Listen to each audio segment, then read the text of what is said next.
Hello મિત્રો, કેમ છો? મજામાં?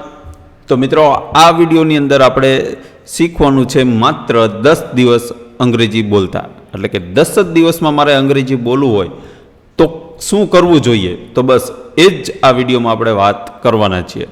તો આપણે રોજિંદા જીવનમાં આપણે જે દરરોજ જે શબ્દો આપણે બોલતા હોઈએ છીએ તો એને અંગ્રેજીમાં કેવી રીતે બોલાય, તો એવા આજે આપણે 100 વાક્યો લેવાના છે. કેટલા વાક્યો? 100 વાક્યો. તો આ 100 વાક્ય એવા છે કે જે તમે દરરોજ બોલો છો, ડેઈલી, અને દરેક વ્યક્તિ બોલે છે.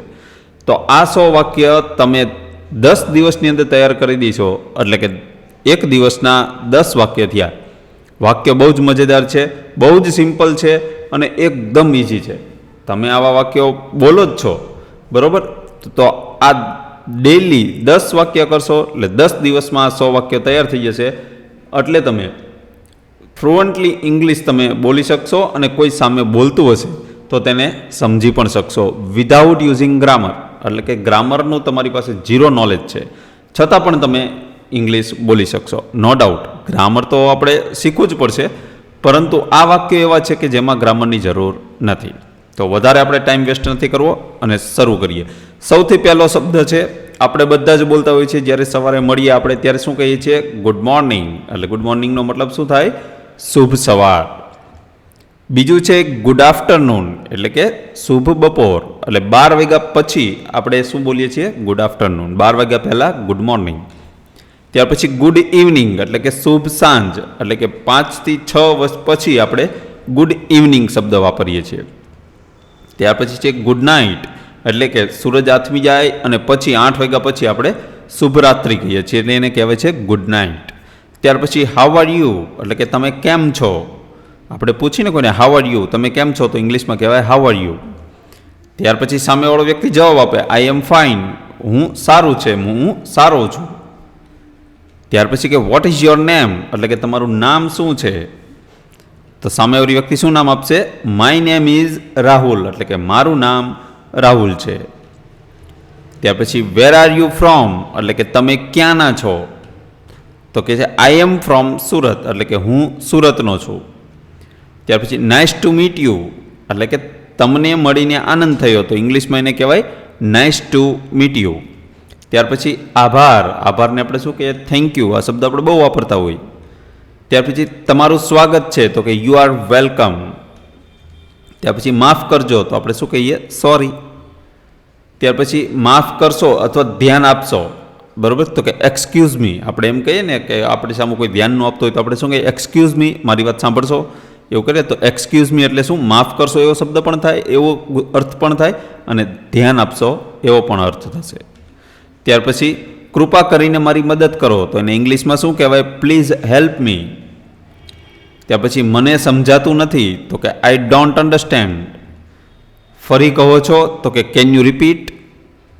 ત્યાર પછી ધીમે બોલો, તો કે સ્પીક સ્લોલી. હું અંગ્રેજી શીખી રહ્યો છું, તો કે આઈ એમ લર્નિંગ ઇંગ્લિશ. મને ગમે છે, તો આઈ લાઇક ઇટ. મને ગમતું નથી, તો આઈ ડોન્ટ લાઇક ઇટ. હું વ્યસ્ત છું, તો આઈ એમ બિઝી. હું ફ્રી છું, તો કે આઈ એમ ફ્રી. તમારો અર્થ શું છે, એટલે કે વોટ ડુ યુ મીન. આપણે કહીએ ને તમારો કહેવાનો મતલબ શું છે, તો આપણે એને ઇંગ્લિશમાં શું કહીએ? કે વોટ ડુ યુ મીન. મને પછી ફોન કરજો, તો કોલ મી લેટર. હું તમને ફોન કરીશ, તો કે આઈ વિલ કોલ યુ. મારી રાહ જુઓ, તો કે વેઇટ ફોર મી. અહીં આવો, તો કે કમ હિયર. ત્યાં જાઓ, તો કે ગો ધેર. બેસો, તો સિટ ડાઉન. ઊભા થાઓ, તો સ્ટેન્ડ અપ. દરવાજો ખોલો, તો ઓપન ધ ડોર. દરવાજો બંધ કરો, તો ક્લોઝ ધ ડોર. લાઇટ ચાલુ કરો, તો turn on the light. Light બંધ કરો, તો ટર્ન ઓફ ધ લાઇટ. મને ભૂખ લાગી છે, તો આઈ એમ હંગ્રી. મને તરસ લાગી છે, તો આઈ એમ થર્સ્ટી. ચાલો ખાઈએ, તો કે લેટ્સ ઇટ. ચાલો જઈએ, તો કે લેટ્સ ગો. તમે શું કરી રહ્યા છો, તો કે વોટ આર યુ ડુઈંગ. હું કામ કરી રહ્યો છું, આઈ એમ વર્કિંગ. હું અભ્યાસ કરી રહ્યો છું, તો આઈ એમ સ્ટડિંગ. હું ઘરે જઈ રહ્યો છું, તો આઈ એમ ગોઈંગ હોમ. હું આવી રહ્યો છું તો આઈ એમ કમિંગ. હું રાહ જોઈ રહ્યો છું તો આઈ એમ વેઇટિંગ. ચિંતા ના કરો તો કે ડોન્ટ વરી. સાવધાન રહો તો બી કેરફુલ. ધ્યાન રાખજો તો ટેક કેર. પછી મળીએ તો સી યુ લેટર. શું થયું તો કે વોટ હેપન્ડ. કશું નહીં, નથિંગ.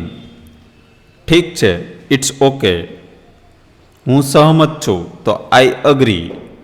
હું અસહમત છું તો આઈ ડિસઅગ્રી. આઈ ડોન્ટ અગ્રી ના કહેવાય, આઈ ડિસઅગ્રી. એ સાચું છે તો ધેટ્સ રાઇટ. એ ખોટું છે ધેટ્સ રોંગ. મને એવું લાગે છે આઈ થિંક સો. મને ખાતરી છે આઈ એમ શ્યોર. કદાચ તો મે બી. કેટલા વાગ્યા છે તો કે વોટ ટાઈમ ઇઝ ઇટ. 10 વાગ્યા છે, ઇટ્સ 10 o'clock. જલ્દી કરો, હરી અપ. સમય પર આવો, બી ઓન ટાઈમ. હું મોડો છું, આઈ એમ લેટ. તમે ક્યાં છો તો વેર આર યુ. હું અહીં છું, આઈ એમ હિયર. હું ત્યાં છું, આઈ એમ ધેર. આ કોણ છે, હુ ઇઝ ધીસ. આ મારો મિત્ર છે, ધીસ ઇઝ માય ફ્રેન્ડ. આ શું છે, વોટ ઇઝ ધીસ. આ પુસ્તક છે, ધીસ ઇઝ અ બુક. આ મને આપો, ગીવ મી ધીસ. આ લો, ટેક ધીસ. મને બતાવો, શો મી. મારી વાત સાંભળો, લિસન ટુ મી. મારી તરફ જુઓ, લુક એટ મી. બંધ કરો, સ્ટોપ ઇટ. ફરી પ્રયત્ન કરો, ટ્રાય અગેન. ખૂબ સારું છે, વેલ ડન.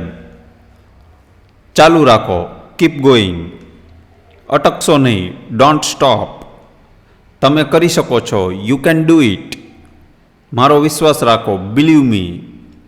હું વચન આપું છું, આઈ પ્રોમિસ. હું ભૂલી ગયો, આઈ ફોરગોટ. મને યાદ છે, આઈ રિમેમ્બર. તમને શું જોઈએ છે, વોટ ડુ યુ વોન્ટ. મને પાણી જોઈએ છે, આઈ વોન્ટ વોટર. શું તમને સમજાયું, ડુ યુ અન્ડરસ્ટેન્ડ. હા, મને સમજાયું, યસ આઈ અન્ડરસ્ટેન્ડ. ના, મને સમજાયું નથી, નો આઈ ડોન્ટ અન્ડરસ્ટેન્ડ. મને જણાવજો, લેટ મી નો. હું પ્રયત્ન કરીશ, આઈ વિલ ટ્રાય. આ સરળ છે, ઇટ્સ ઇઝી. આ મુશ્કેલ છે, ઇટ્સ ડિફિકલ્ટ. ડરશો નહીં, ડોન્ટ બી અફ્રેડ. આત્મવિશ્વાસ રાખો, બી કોન્ફિડન્ટ. દરરોજ પ્રેક્ટિસ કરો, પ્રેક્ટિસ ડેઇલી. ક્યારેય હાર ન માનો, નેવર ગીવ અપ. તો મિત્રો, આ જે 100 વાક્ય છે, બહુ જ સ્પીડમાં જો તમને લાગ્યા હોય તો વિડીયોને પોઝ કરીને તમે જોજો. અથવા તો તમે આપણે યુટ્યુબમાં ફંક્શન આવે છે, યુટ્યુબમાં જે આપણે તમે વિડીયોને સ્લો પણ કરી શકો છો, બરાબર.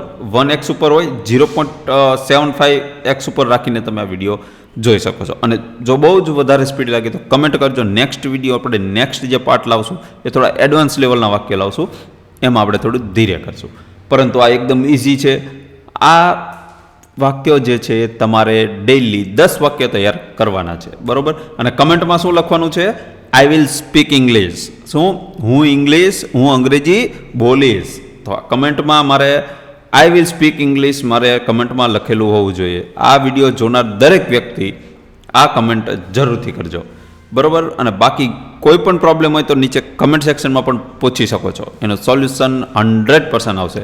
અને આ 100 વાક્યો તમે કરશો, 10 દિવસમાં તમે ઇંગ્લિશ બોલતા શીખી જશો, બરાબર. ત્યાર પછી ગ્રામર તો આપણે ઇમ્પોર્ટન્ટ છે જ, એ તો આપણે શીખવાનું જ છે.